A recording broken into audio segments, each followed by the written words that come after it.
What it do? Thank y'all for continuing. Tuning in to the 38114 show. The newer episodes will be on the new layout. You see we got the futon right here. So who coming to sit on the couch with comedian Ambrose Jones next, y'all? Man, this wouldn't be possible, man, if y'all wouldn't continue purchasing the merch. We got new merch in. We got 38114 show hoodies. We got those available in black, you know, with the 38114 show logo. And on the back, you got the Scan Me card on it. That way it'll go straight to the website. Somebody behind you and they scan it. We got those available in white. And we got them available in black. This the white, icy white honey bun. You know, from sizes to small to 4X. You know what I'm saying? Make sure y'all go to the website, 38114 show. Get y'all one. You know, we also got 38114 show masks available on the website. We got those available in blue, gold, and white. You know what I'm saying? You need your mask when you go out because you can't go in the store without a mask. That way you ain't got to look on the ground and pick nobody else's mask up. You already have a 38114 show gent in your pocket. You know what I'm saying? 38114show.com. Get your mask and hoodies. And this is the #1 seller here, Immortal Herbs, Seamoss and Bladderwack tinctures. That's right. Seamoss contains 92 of 101 minerals that your body needs. Bladderwack contains the other 9. Y'all can go to comedianambrose.com and get these. Available in 1 ounce and 2 ounce tincture bottles, man. Boost your immune system, aids in weight loss, and also boost your libido. You know what I'm saying? I haven't taken no vaccine because I know my immune system good with these. It's my #1 seller right there, man. Seamoss and Bladderwack Herbs. Immortal Herbs. Immortal means Ambrose, by the way. Immortal means Ambrose. Ambrose means immortal. 2 of my customers said that other members of their house has caught COVID except them because they have been taking my product. So that was a very proud moment right there. So y'all can get those available on my website, comedian Ambrose Jones. Thank y'all for tuning in. We got new episodes coming with more influential, positive, funny people right here on the 38114 show. Make sure y'all hit that like and subscribe button. I'm comedian Ambrose. I'm out. Thank y'all. Thank y'all for tuning in. Okay, we back. Another episode of the 38114 show. Thank y'all for tuning in. We got another special guest on the show today. This young lady, I met her through a mutual friend, my partner, Delwan Coben. And I hit him up and I was like, what's that girl name be working for you? You know, and I was like, I got to get on the show. So it was imperative when I first started this show to have black brothers and black sisters, beautiful black sisters on the show. So you're going to add to the catalog. Okay. Yeah, very smart sister here. Y'all welcome to the show, Miss Debra Brandon. Thank you. That's right. You got to clap it up for yourself on this show. Miss Debra Brandon. What's going on? That's a grown woman name right there. It is. Debra? Debra's don't play. That's a grown woman right there. It's Candy Lady.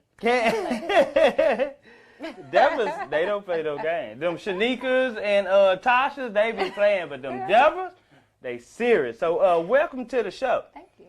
I know when I first talked to you, you asked me, did you have to answer certain questions or anything like that? I was like, no, we just going to let it free fall, you know what I'm saying? But if I invite somebody on the show, I do know a brief synopsis of who they are and what they do. Okay. So I know you do marketing and branding work. So we got to get into that. But first, let everybody know who Miss Debra Brandon is. Okay. So I am, of course, Debra. I do marketing and branding is like, it's such a quick way to say it, but within that comes like anything digital. So digital marketing is the best way to say it. So websites, the work that goes into building and understanding a target audience and all of that stuff. But with Delwan, some of the stuff that I do is actually more than just marketing and branding. Okay, you do a little bit more than that. You got several jobs over there at that company, huh? Yeah, like I do a lot of administrative work for MovieGo, the 901 Union, and I do like media personality type stuff. So you'll see me like hosting events, hosting like we have filmmakers all the time that want to put on private viewings of their films. So like I'll host their Q&A sessions. I'll actually virtually run their streams because you know COVID. Yes, right. So and actually with the pandemic, that's actually like a new development, which is kind of like I'm really all around, like an all around type talent. Like I can be in front and And behind the So camera. it's a lot of stuff that And goes you with also do photography work also. I do. That's what a lot of people, when they look at my page, they'll say, you're a photographer. And, like, that's the first thing they see. So, yeah. But I've been doing photography for about a year, and I actually mentor underneath Delgon. So I learned a lot of what I know from him. Yeah, he did a lot of my photo shoots. Yeah. We got a couple of sessions in. So, where you from? Let everybody know where you're from. I was born in California, Vallejo, California. Okay, Vallejo. But I was raised in South Memphis. South of Memphis. Go and say that with your chest. South Memphis. Because it's a lot of, I love South Memphis. you know what I mean, great people that come from South Memphis. Yeah. A lot of hustlers, entrepreneurs. Yeah. A lot of good people come from South Memphis. Yeah, I'm a product of South Memphis myself. Okay. That's I love right. South Yeah, Riverside, to be exact. Riverside, South Parkway for me. Yeah. Okay. With that apartment, I'm a thug. You know what I'm saying? All of that. You know what I'm saying? So, okay, you moved down here to South Memphis. What made you come from California to Memphis? Well, family. I came out here. I mean, I was 6. Right, So you didn't have no choice. I had no choice. But my dad, I think, my grandfather is in Tunica. Okay. Or was in Tunica when he was here. So we came down here, I think, to be closer to him. And then we have a lot of freaking family in Memphis. Everybody from around the world have family members in Memphis and the Mississippi area. Yeah, that's pretty much where everybody derived from. Okay. Yeah, my grandmother, she was Clarksdale, Mississippi. So we got people down there. We got people in Memphis, you know what I'm saying, Mississippi. Yeah. So, do you remember California at all? I remember bits and pieces. I don't think they were tied to trauma, but I remember, because, when you're young, you see, traumatic Yeah, stuff. and black, you know what I'm saying? We got trauma in us. But I remember, bits and pieces. I think I remember, my 6th year when we were getting ready to come down here. I know I remember the travel, coming through Texas, some huge bugs, and, just coming and transitioning here. But it's flashes almost. Okay. I don't remember too much. Your life is here in Memphis. Yeah. High school. Carver, George Washington Carver High School. You graduated. You graduated from that Hamilton High School, class of 2000. What class are you? 2011. Okay, she a young buck. Okay, cool. Okay. 2000. Yeah. Okay. Wow. Yeah, I know, right? You're like, wow, I didn't know that nigga was that old. Wow. Yes, it's a blessing. It's a blessing. Okay, so you graduated. You remember what Memphis schools? It's good, ain't it? That was a good school you went to. High school. Did you learn a lot? No comment. Okay. I mean, it was a school in the heart of South Memphis. I Right. mean, I think at some point they had good intentions, but my high school year was interesting. Okay, it played a part of who you are today, so it had some good in it, right? Yeah. Yeah. Okay. Yeah, let's So say that. what you started doing after high school then? Well, after high school, I went to the Air Force. You went to the Air Force? Yeah. That's what you wanted to do? I didn't have a decision made as to what I wanted to do, and there was a lot of pressure to go to college, and I've always felt like going to college, especially being indecisive, was just stupid. So I just decided not to be stupid, and instead of staying, and everybody goes to the hub or works the warehouse job, I went there and worked. You talking about me? I'm talking about you. You talking about me? I decided to. I worked at all of them. UPS, FedEx, all of them. See, I didn't want to do that. Technicolor. Yeah, I know. So I needed to get my head straight and together. And honestly, I think everybody should go through basic training. If they don't know what to do. No, I think everybody should go through basic training. Why? And okay, why you say that? Being in the Air Force and going through basic training, after that, I was completely prepared to talk in front of C-level executives. I really do think that is one of the things that took my career, because once I left, I started in the warehouse, and then I climbed my way up. It just kind of shaped my work ethic. Well, it really shaped my work ethic. Really? Yeah, in the military, they're screaming at you, and they're trying to get you to break. There's people who commit suicide. There's people who act like they're crazy. There's people who because what they're doing is you have to go to sleep really. You have to go to sleep earlier, right? So 9 o'clock. Then you have to get up at 4 o'clock in the morning. Right. And then everything has to be perfect in your quarters. You have to be perfect. Like, you can't have stuff hanging off of you, and your hair has to be neat, and you have to do all the things that they tell you to do. So they teach you discipline, they teach you work ethic, and it helps you to remain consistent in something. So I finished. Like, I think everybody should have that opportunity to just go and be forced to go to basic training. So you that type of girlfriend that already had your clothes folded up? No. You folding up? Oh, you don't do all that?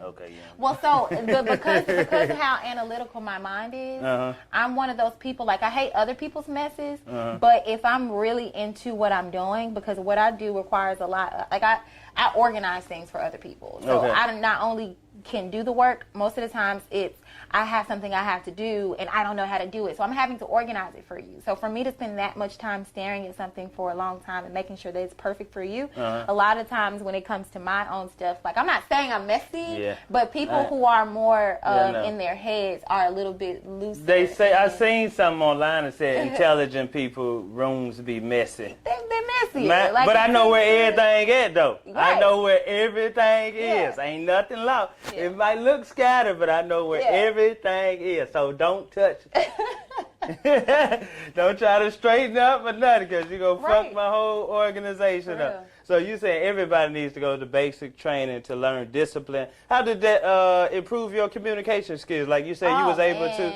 I didn't know y'all do that type of training in basic training. It improved. Like, so a lot of people, until they see how I speak, or the fact that I can look you in your eyes and, like, my handshake is really firm, until they can see all of that, they might think that I'm, like, because I do look young. I didn't know that. Your handshake is firm? And I teach my son that to, you know what I'm saying, put a grip on when you're shaking somebody. And I look you in your eyes, and I do that. It's very intentional for me. And when I went to, that's one of the things that got me into leadership before. You know, like, people see stuff in you, and like my first job where they put me into, like, a project management position, which was my first leadership role. They actually, like, they knew they wanted to put me somewhere, they didn't know where. So, like, the managers were kind of fighting over me, and they actually told me this. Like, they had to create a role for me once they chose which manager I would go with. But this was because of the way that I carried myself. And I was just doing something, you know how people see work and they might think it's menial or it's, like, beneath them? I was doing something, you know, laptop carts?